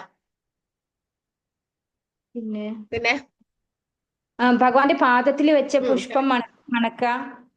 പുഷ്പങ്ങള് ഭഗവാന്റെ മാല അല്ലെങ്കിൽ പുഷ്പങ്ങൾ മണപ്പിക്കുക, പ്രസാദം കഴിക്കുക, ഭഗവാൻ ഉപയോഗിച്ച ആഭരണങ്ങള്, ഭഗവാൻ ഉപയോഗിച്ച വസ്ത്രങ്ങൾ ഉപയോഗിക്കുക അല്ലെ? പിന്നെ ഗന്ധം. അപ്പൊ അത് 11ാം സ്കന്ധത്തില് പറയുന്നുണ്ട്. ഉദ്ധവര് ഈ 5 കാര്യങ്ങൾ നമുക്ക് ചെയ്തു കഴിഞ്ഞാൽ മായ നമുക്ക് ഈസി ആയിട്ട് ക്രോസ് ചെയ്യാൻ പറ്റും, അല്ലെങ്കിൽ തരണം ചെയ്യാൻ പറ്റും. എന്തൊക്കെയാ?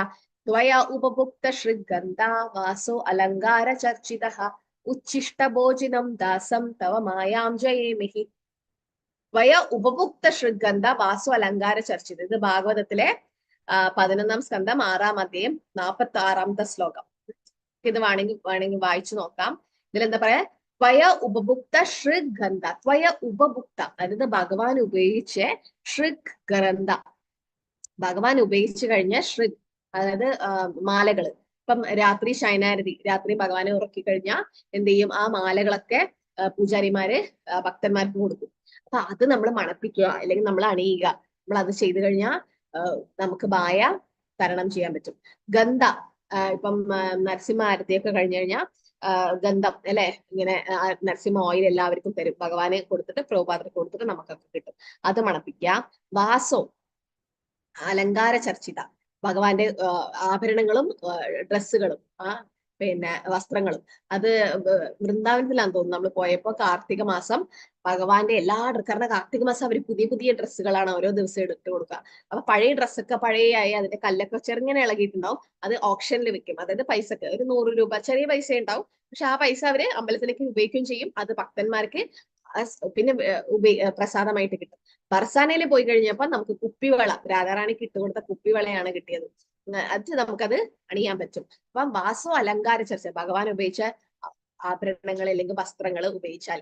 പിന്നെ ഏതൊക്കെയാ പ്രധാനപ്പെട്ടത്? ഉച്ഛിഷ്ട ഭോജനം ദാസ. ഉച്ഛിഷ്ട ഭോജനം, ഭഗവാന്റെ ഉച്ഛിഷ്ടം പ്രസാദം അല്ലെ എങ്കിൽ ചെയ്താൽ തവ മായാം ജയേമഹി, എന്റെ മായയെ തരണം ചെയ്യാൻ പറ്റുമെന്ന് ഭഗവാൻ തന്നെ പറയുന്നു. തവ മായ അല്ല, ഉദ്ധവര് പറയുന്നു. അങ്ങ് ഇതിനകം ആസ്വദിച്ച മാലകൾ, സുഗന്ധ തൈലങ്ങൾ, വസ്ത്രങ്ങൾ, ആഭരണങ്ങൾ എന്നിവയാൽ ഞങ്ങളെ തന്നെ അലങ്കരിക്കുന്നതിലൂടെ അങ്ങയുടെ ഭക്ഷണത്തിന്റെ അവശിഷ്ടങ്ങൾ ഭക്ഷിക്കുന്നതിലൂടെയും അങ്ങയുടെ ദാസന്മാരായ ഞങ്ങൾ തീർച്ചയായും അങ്ങയുടെ മായാശക്തിയെ കീഴടക്കും. അപ്പൊ ഇത്ര ചെയ്താൽ മതി. അപ്പൊ എന്താ പറയുന്നത്? ഉദ്ധവൻ എന്താ പറയുന്നത്? ഉദ്ധവൻ പറയുന്നു മായാശക്തിയിൽ നിന്നുള്ള മോചനത്തിനായി ഭഗവാനെ സമീപിക്കേണ്ട ആവശ്യമില്ല. ഭഗവാൻ പറയുന്നത് എന്താ? മാമേവേ പ്രപത്തന്റെ മായ ഇതം തരുന്നത്. ഭഗവാനെ സമീപിച്ചാൽ മാത്രമേ, അല്ലെ ഭഗവാനെ ശരണം പ്രാപിച്ചാൽ മാത്രമേ മായ ക്രോസ് ചെയ്യാൻ പറ്റുള്ളൂ. അത് ഭഗവത്ഗീതയിൽ പറയുന്നു. കൂടുതലായിട്ട് ഭാഗവതത്തിൽ പറയുന്നു, ഈ ശ്ലോകത്തിൽ നിന്ന് വ്യക്തമാക്കുന്നു, ഉദ്ധവൻ മായാശക്തിയിൽ നിന്നുള്ള മോചനത്തിനായി ഭഗവാനെ സമീപിക്കുന്നില്ല. ഭഗവാൻ കൃഷ്ണന്റെ വ്യക്തിപരവും രഹസ്യപരമായ ഒരു സഹചാരി എന്ന നിലയിൽ ഉദ്ധവൻ നിസ്സംശയമായും പൂർണ്ണമായും മുക്തനായ ആത്മാവായിരുന്നു. കൃഷ്ണനെ കൂടാതെ ജീവിക്കുക എന്ന ചിന്ത ഒരു നിമിഷം പോലും സഹിക്കാൻ കഴിയാത്തതിനാൽ അദ്ദേഹം ഭഗവാനോട് പ്രാർത്ഥിക്കുന്നു. ഈ വികാരത്തെ ദൈവസ്നേഹം എന്ന് വിളിക്കുന്നു. ഉദ്ധവൻ ഭഗവാനെ അഭിസംബോധന ചെയ്യുന്നത് ഇങ്ങനെയാണ്: എന്റെ ഭഗവാനെ, അതിലെ ഇതാണ്, അങ്ങയുടെ മായാശക്തി നമ്മളെ ആക്രമിക്കാൻ ശ്രമിച്ചാലും, അങ്ങയുടെ മായാശക്തി നമ്മളെ ആക്രമിക്കാൻ ശ്രമിച്ചാലും അങ്ങയുടെ ഭക്ഷ്യവസ്തുക്കളുടെയും വസ്ത്രങ്ങളുടെയും ആഭരണങ്ങളുടെയും അവശിഷ്ടങ്ങളായ ഞങ്ങളുടെ ശക്തമായ ആയുധങ്ങൾ ഉപയോഗിച്ച് ഞങ്ങൾ വളരെ എളുപ്പത്തിൽ മായയെ കീഴടക്കും. മറ്റൊരു വിധത്തിൽ പറഞ്ഞാൽ, കൃഷ്ണപ്രസാദം കൊണ്ട് നമുക്ക് മായയെ എളുപ്പത്തിൽ കീഴടക്കാൻ കഴിയും. അല്ലെ? കൃഷ്ണപ്രസാദം കഴിച്ചാൽ മാത്രം മതി. അതുകൊണ്ടാണ് പ്രഭുപാദർ കുഞ്ഞു കുട്ടികൾക്കും പിന്നെ എന്താ പറയാ ഇങ്ങനെ ഗ്രാമത്തിലൊക്കെ കൃഷ്ണാവബോധം പ്രചരിപ്പിക്കാൻ പോയി കഴിഞ്ഞാൽ അവർക്ക് ഈ ഫിലോസഫി ഒന്നും അറിയില്ല. നമ്മളിവിടെ ഞായറാഴ്ച അമ്പലത്തിലെ കുട്ടികളുടെ ക്ലാസ് ഉണ്ട്, ഒരുപാട് കുട്ടികൾ വരും. പക്ഷെ അവരോട് ഞാൻ ശരീരമാണ് ശരീരമല്ല ആത്മാവാണെന്നൊക്കെ പറഞ്ഞാൽ അവർക്ക് ഇവിടെ മനസ്സിലായി, ചെറിയ കുട്ടികളല്ലേ. പക്ഷെ അവർ എന്ത് ചെയ്യും? നന്നായിട്ട് പ്രസാദം കഴിക്കും. ക്ലാസ് എടുത്തുകൊണ്ടേ ഇരിക്കുമ്പോൾ ശ്ലോകം പഠിപ്പിക്കുക ചെയ്യുക, പിന്നെ കുറെ ഗെയിംസ് ഒക്കെ ഉണ്ട്, കൃഷ്ണാബോധത്തിലെ കളികളൊക്കെ ഉണ്ട്. അപ്പൊ അതൊക്കെ ചെയ്തുകൊണ്ടിരിക്കുമ്പോൾ തന്നെ പറയും മാതാജി വിശക്കുന്നു എന്ന് പറയും. അപ്പൊ തന്നെ നമ്മള് പ്രസാദത്തിന് കൊണ്ടുപോകും. അപ്പൊ കുട്ടികൾക്ക് പ്രസാദം കൊടുത്തതെന്ന് എന്ത് ചെയ്യാം? മായ അവർക്ക് വളരെ എളുപ്പത്തിൽ ക്രോസ് ചെയ്യാൻ പറ്റും. അതായത് അവര് കൃഷ്ണാബോധത്തിൽ തന്നെ നിലനിൽക്കും. അപ്പൊ കൃഷ്ണപ്രസാദം കൊണ്ട് നമുക്ക് എളുപ്പത്തിൽ മായയെ കീഴടക്കാൻ കഴിയും. അതുകൊണ്ടാണ് നിങ്ങൾ എല്ലാവരും, കാരണം ഒരു വീട്ടില് കൃഷ്ണാബോധം പ്രചരിപ്പിക്കാൻ ഏറ്റവും ബെസ്റ്റ് എന്താ? അവിടുത്തെ അവിടുത്തെ അടുക്കളയാണ്. അടുക്കളയിലാണ് നമ്മള് കൃഷ്ണപ്രസാദം ഉണ്ടാക്കുന്നത്, അല്ലെ? എന്തെങ്കിലും രീതിയിൽ അവർക്ക് ഉള്ളി വെളുത്തുള്ളി ഇട്ടതും മാംസാഹാരമൊക്കെ അവർ കഴിച്ചോട്ടെ, പക്ഷെ ഏതെങ്കിലും രീതിയിൽ ഒരു പായസമായിട്ടോ ഒരു സ്വീറ്റ് ആയിട്ടോ ഒരു ലഡു എന്തെങ്കിലും ഉണ്ടാക്കിയിട്ട് നിങ്ങള്, അല്ലെങ്കിൽ ഡ്രൈ ഫ്രൂട്ട്സ് അല്ലെങ്കിൽ പഴങ്ങൾ വെച്ചാലും മതി, എന്തെങ്കിലും പഴങ്ങൾ വെച്ചിട്ട് അതിലെ ആ തുളസി എടുത്ത് മാറ്റിയിട്ട് അവർക്ക് കൊടുക്കാം. അവരോട് പറയേണ്ട അത് പ്രസാദമാണ്, പക്ഷെ അവർക്ക് കൊടുക്കാം. മെല്ലെ മെല്ലെ മായയുടെ ഇതിൽ നിന്നും അവര് മുക്തി നേടാൻ പറ്റും. അപ്പം ഉദ്ധവരെന്താ പറയുന്നത്? ഇത്രയും ചെയ്താൽ തന്നെ മായയെ നമുക്ക് എളുപ്പത്തിൽ ക്രോസ് ചെയ്യാൻ പറ്റും. അതുപോലെ മായ ശക്തിയെ തരണം ചെയ്ത വേറെ ആരൊക്കെ ഉണ്ട് ഭാഗവതത്തിൽ? അറിയോ?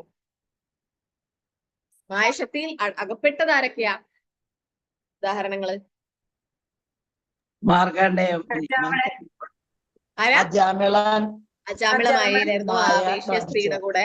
പിന്നെ മാർക്കണ്ഡേയ ഋഷി മായയെ കണ്ടു. അതെ. പിന്നെ സൗബരി ഋഷി മീന് അല്ലെ? മീനിന്റെ രൂപത്തില്. പിന്നെ ആരാണ് ഭഗവാന്റെ മായാശക്തിയിൽ ആകർഷിക്കപ്പെട്ടത്? ഒരു ദേവന്മാര് ഉണ്ടായിരുന്നു.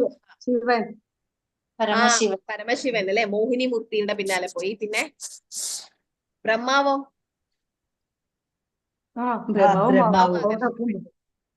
വേറെ ചൈതന്യ ചരിതാമൃതത്തിൽ ആരെങ്കിലും ഉണ്ടോ മായാശക്തി അതിജീവിച്ചത്?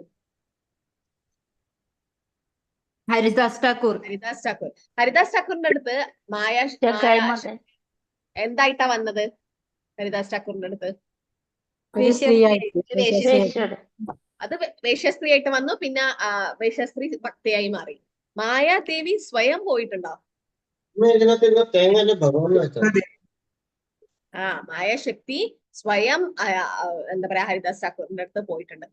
അത് ചൈതന്യ ചരിതാമൃതത്തിൽ നമുക്ക് അന്ത്യലീലയില്, ചൈതന്യ ചരിതാമൃതം അന്ത്യലീല ഹരിദാസ് ഠാക്കൂറിനെ കുറിച്ചുള്ള ലീലകളാണ്. അതില് 232 മുതൽ എല്ലാ കാര്യങ്ങളൊക്കെ മായാശക്തിയെ കുറിച്ചാണ്. അപ്പൊ മായാശക്തി എന്താ പറയാ ആദ്യം വേശ്യയുടെ രൂപത്തിൽ പോയി. രണ്ടാമത് മായാശക്തി സ്വയം ഹരിദാസ് ഠാക്കൂറിന്റെ അടുത്ത് പോയി എന്നാ പറയുന്നത്. അത് ആ വേശ്യ സ്ത്രീയുടെ ആ ഒരു ലീല കഴിഞ്ഞിട്ടാകുമ്പം അന്ത്യലീലയിൽ 3-ാം അധ്യായം 232 ശ്ലോകം മുതൽ പറയുന്നുണ്ട്. ഹേനകാലേ ഏകനാരി അംഗേന ഐല തൻറ അംഗകാന്തേ സ്ഥാന പിതാ വർണ്ണഹ ഇല. ഇതിൽ പറയുന്നത് എന്താ വെച്ചാൽ, ഒരു ദിവസം ആ സമയം ഒരു മനോഹരമായ കാഴ്ച, ഒരു സ്ത്രീ മുറ്റത്ത് പ്രത്യക്ഷപ്പെട്ടു അവിടെ ഹരിദാസ് ഠാക്കൂറിന്റെ വീട്ടിൽ. അവളുടെ ശരീരത്തിന്റെ സൗന്ദര്യം വളരെ തിളക്കമുള്ളതായിരുന്നു. അത് ആ സ്ഥലം മുഴുവൻ മഞ്ഞ നിറം കൊണ്ട് നിറച്ചു.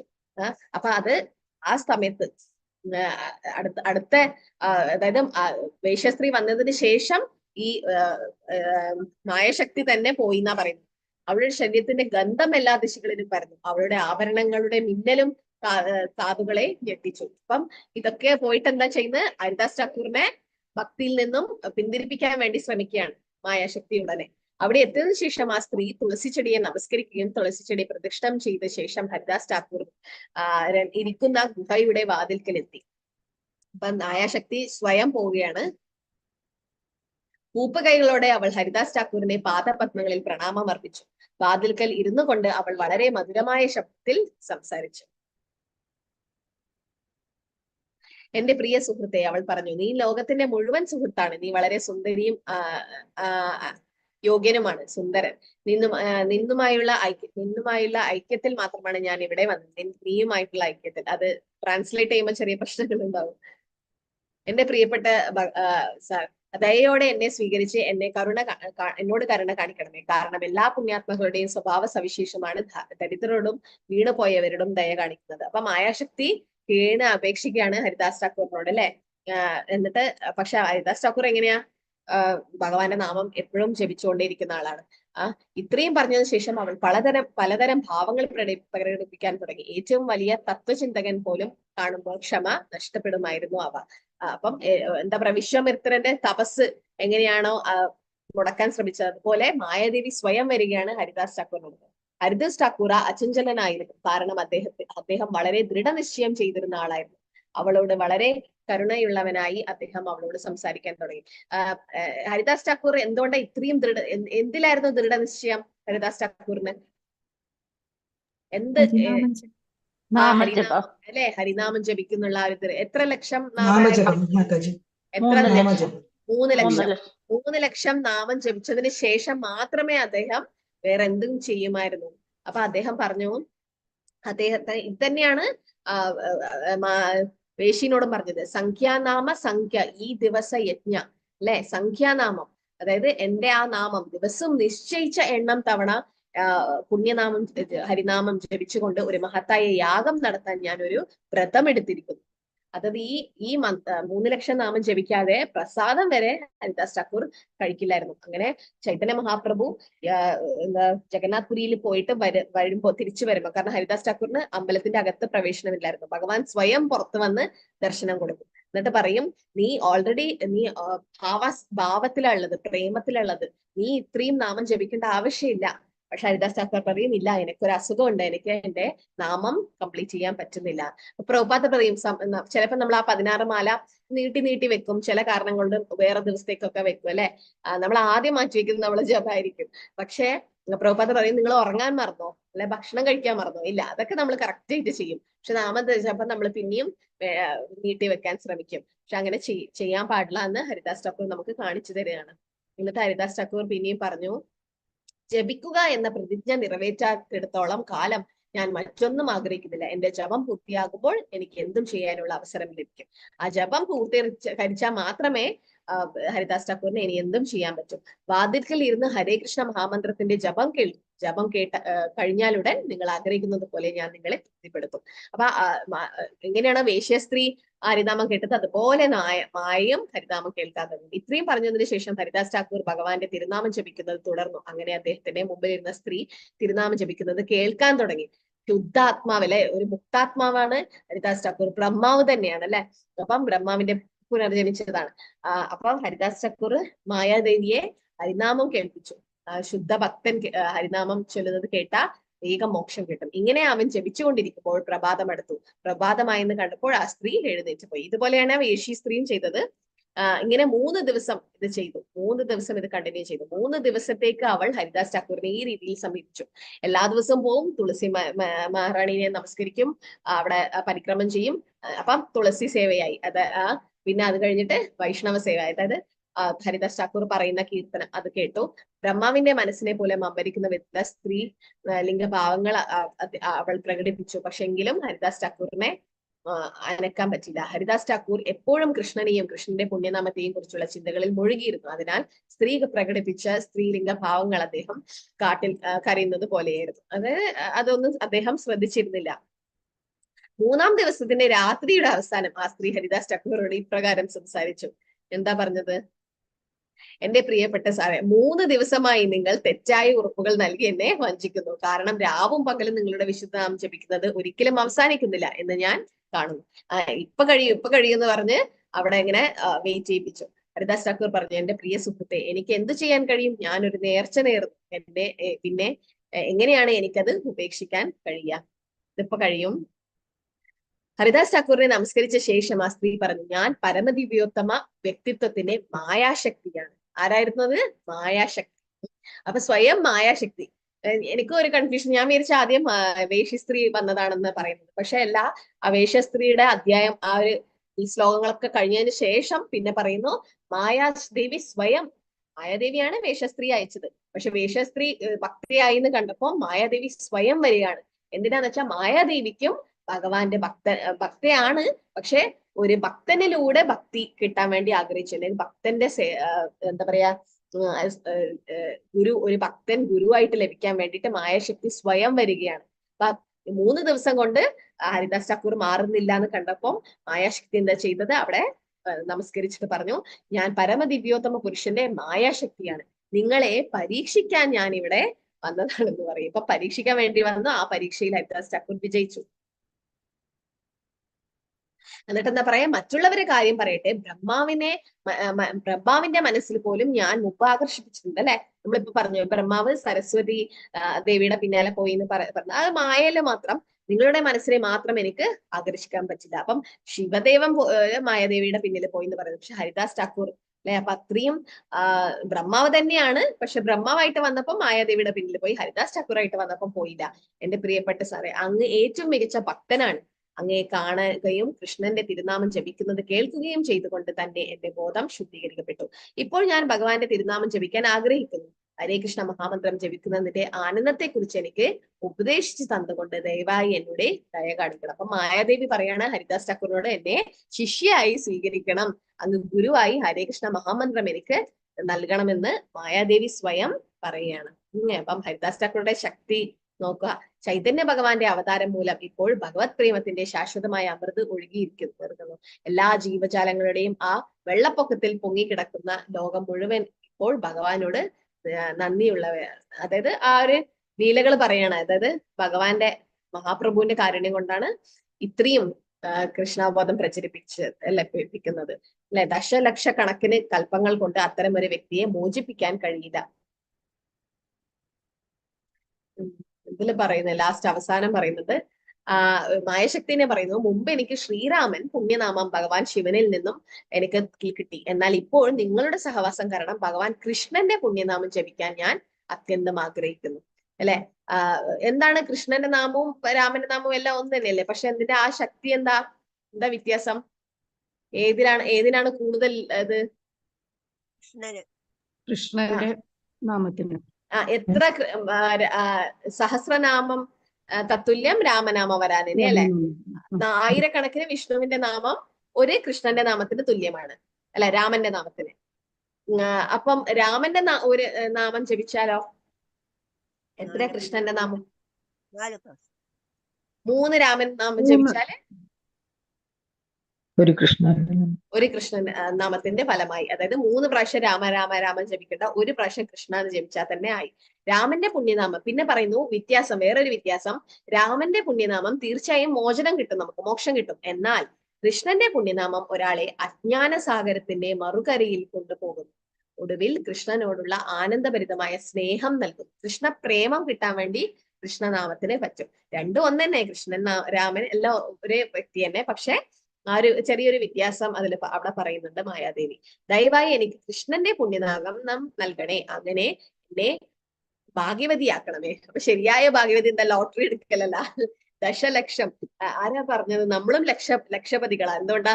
നമ്മളും ഭഗവാന്റെ നാമം ലക്ഷക്കണക്കിന് ഇങ്ങനെ ജപിച്ചുകൊണ്ടിരിക്കുന്നു. അങ്ങനെ ശ്രീ ചൈതന്യ മഹാപ്രഭു ഉദ്ഘാടനം ചെയ്ത ഭഗവത് സ്നേഹത്തിന്റെ പ്രളയത്തിൽ ഞാനും ഒഴുകി നടക്കട്ടെ എന്ന് മായാദേവി സ്വയം ആ ആനന്ദം ലഭിക്കാൻ വേണ്ടിയിട്ട് വരുന്നു. എന്നിട്ട് എന്താ ചെയ്യുന്നത്? ഹരിദാസി അല്ലെ ആയി മാറാണ്.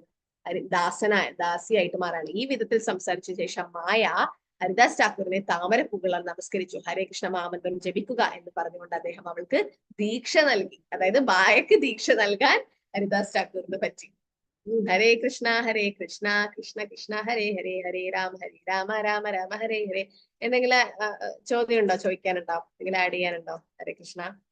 എല്ലാവരും ചൈതന്യ ചരിതാമൃതം വായിക്കണം. ചൈതന്യ ചരിതാമൃതം നമ്മൾ ഭാഗവതം ഇപ്പൊ വായിച്ചിട്ട് തീർത്തിട്ട് നമ്മൾ ചൈതന്യ ചരിതാമൃതം വായിക്കാൻ തുടങ്ങാന്ന് വെച്ചാൽ നമുക്ക് ഒരുപാട് സമയം എടുക്കും. അപ്പം ചൈതന്യ ചരിതാമൃതം വളരെ എന്താ പറയാ, ഒരുപാട് രസം അത് വായിക്കുമ്പോൾ. ഓരോ ലീലകൾ ഇങ്ങനെ വായിക്കുമ്പോൾ ഭഗവാനെ കുറിച്ചും ഭഗവാന്റെ നാമത്തിനെ കുറിച്ചും നമുക്കിങ്ങനെ കൂടുതലായിട്ട് അറിയണം എന്ന് ആഗ്രഹം തോന്നും.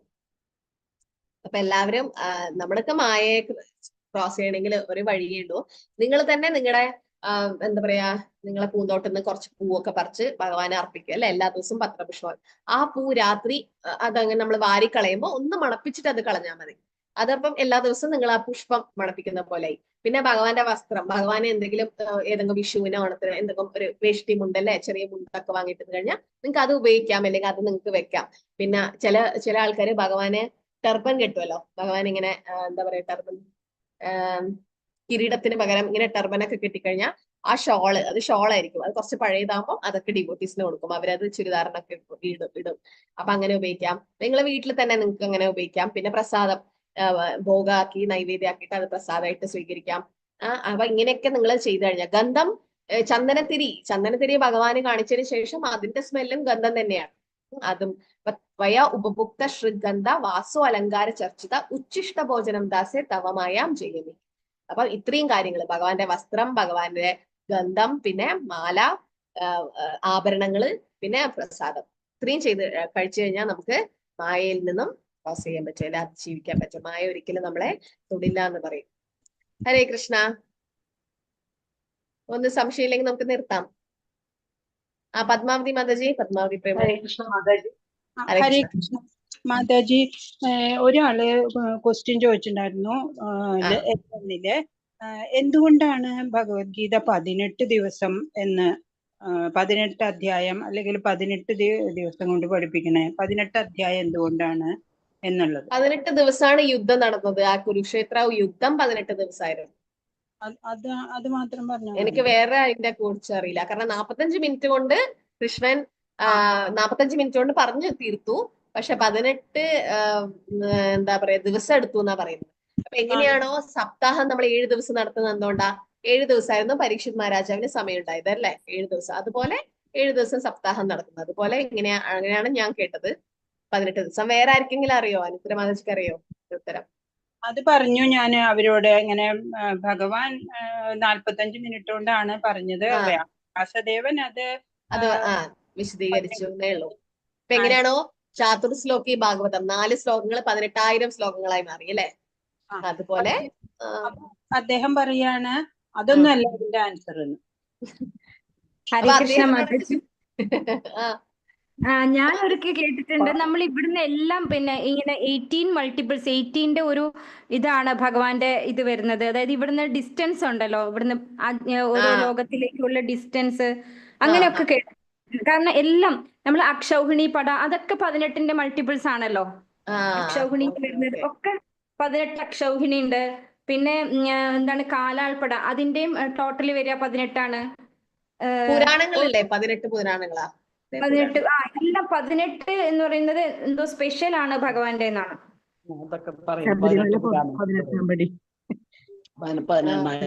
പിന്നെന്താ ശബരിമല 18-ാം പടി. ശബരിമല 18-ാം പടി. Okay okay. അപ്പൊ അങ്ങനെയൊക്കെ ഉണ്ടല്ലേ. അതിൽ കൂടുതൽ അറിയില്ല മാതാജി. എല്ലാത്തിലും അങ്ങനെ പറയുന്നുള്ളൂ. 18 അധ്യായം 18 എന്ന് പറയുന്നത്. അതിന്റെ മെയിൻ കാരണം എന്ന് പറയുന്നില്ല. അതിങ്ങനെ പറയുന്ന 6 അധ്യായങ്ങള് കർമ്മയോഗമായിരുന്നു, നടുക്കുള്ള 6 അധ്യായം ഭക്തിയോഗം, അവസാനത്തെ 6 ജ്ഞാനയോഗം. അപ്പൊ അങ്ങനെ 6 ഡിവൈഡ് ചെയ്തു എന്നാ പറയുന്നത്. പക്ഷെ അതില് വ്യാസദേവൻ അങ്ങനെ ചിട്ടപ്പെടുത്തി എഴുതിയെന്നേ പറയുന്നുള്ളൂ. അതിന്റെ കാരണം ഇതിലൊന്നും പറയുന്നില്ല. മാതാജിക്ക് അത് ചിലപ്പോ ഒരു ഉത്തരമായിരിക്കും കേട്ടോ. മാതാജി പറഞ്ഞ പോലെ 18 into 18 അല്ലെ, അങ്ങനെ ആ ഒരു കണക്കുണ്ടാവും. 18ന്റെ ഇതായിട്ട് അത് വരും. കേട്ടിട്ടുണ്ട്. അങ്ങനെ ആ ഒരു കണക്കുണ്ടെന്ന് കേട്ടിട്ടുണ്ട്. അതായിരിക്കണം, അതൊരു കാരണമായിരിക്കണം. ഉറപ്പില്ല, നമുക്ക് റെഫറൻസ് ഒന്നും ഇല്ല, അതുകൊണ്ട് ഉറപ്പ് ഇല്ല. പക്ഷെ ഇങ്ങനെ പറഞ്ഞാൽ മതി, കേട്ട് പറഞ്ഞിട്ടുള്ളത് പറഞ്ഞാൽ മതി. ഹരേ കൃഷ്ണ. ഹരേ കൃഷ്ണ മാതാജി. ഹരേ കൃഷ്ണ മുൻപ് മാതാജി. പ്രഭു ഒരു ചൈതന്യ ചരിതാമൃതം ഒരു ക്ലാസ് എടുക്കാമെന്നൊക്കെ മാതാജി ഒരു പറഞ്ഞിട്ടുണ്ടായിരുന്നു. മിനിറ്റ്, ഒരു അപ്പൊ മിനിറ്റ്.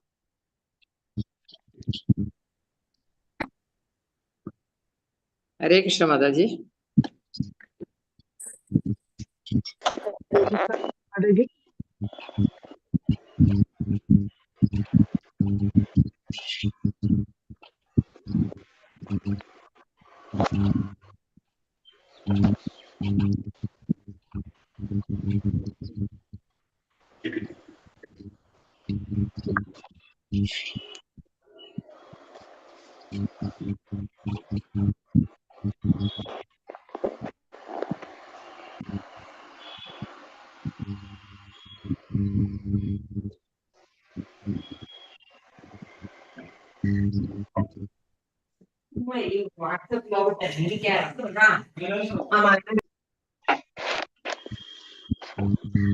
നാളെ പറയാമല്ലോ അവനോന്.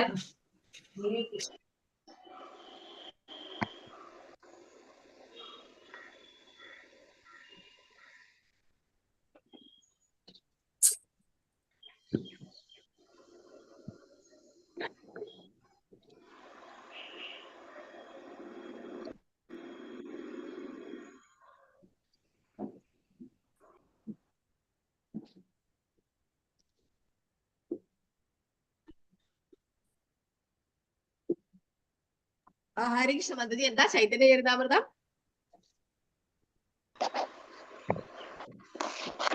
എന്തോ ആരാ പറയുന്നു ചൈതന്യ ചരിതാമൃതം ക്ലാസ് തുടങ്ങാന്ന്. അപ്പൊ ഈ ഭാഗവതം പോലെ ഒരു ജനറൽ എല്ലാവർക്കും പങ്കെടുക്കാവുന്ന ഒരു ക്ലാസ് ആയിട്ട് ഒരു ദിവസം ചെയ്യാൻ പറ്റുമോ? ചൈതന്യ ചരിതാമൃതം ഇനി എങ്ങനെയാണെന്ന് അറിയില്ല, നമുക്ക് മണിഭൂഷൺ മാതാജിയോട് ചോദിക്കാം. നല്ലതാണ് ചൈതന്യ ചരിതാമൃതം വായിക്കാൻ തുടങ്ങിയാല്. ഒരു ഓവർവ്യൂ ആയിട്ട് ചെയ്തിരുന്നു തോന്നുന്നു ധനഞ്ജയ് പ്രഭു. അത് ഓവർവ്യൂ മാത്രമല്ലേ? കുറച്ച് ക്ലാസ് എടുത്തിരുന്നു. കുറച്ച് ഭാഗം. നല്ലതാണ് ചൈതന്യ ചരിതാമൃതം എടുക്കാൻ തുടങ്ങിയ നല്ലൊരു ഇതാണ്. നമുക്ക് നോക്കാം, പറ്റുകയാണെങ്കിൽ ഭഗവാൻ എന്റെ അനുഗ്രഹിക്കുകയാണെങ്കിൽ നമുക്ക് ഇങ്ങനെ ചെയ്യാൻ നോക്കാം കേട്ടാ. ഹരേ കൃഷ്ണ എല്ലാവരും. ഹരേ കൃഷ്ണ. ഹരേ കൃഷ്ണ മാതാജി. ഹരേ കൃഷ്ണ. ഹരേ കൃഷ്ണ മാതാജി. Thank U.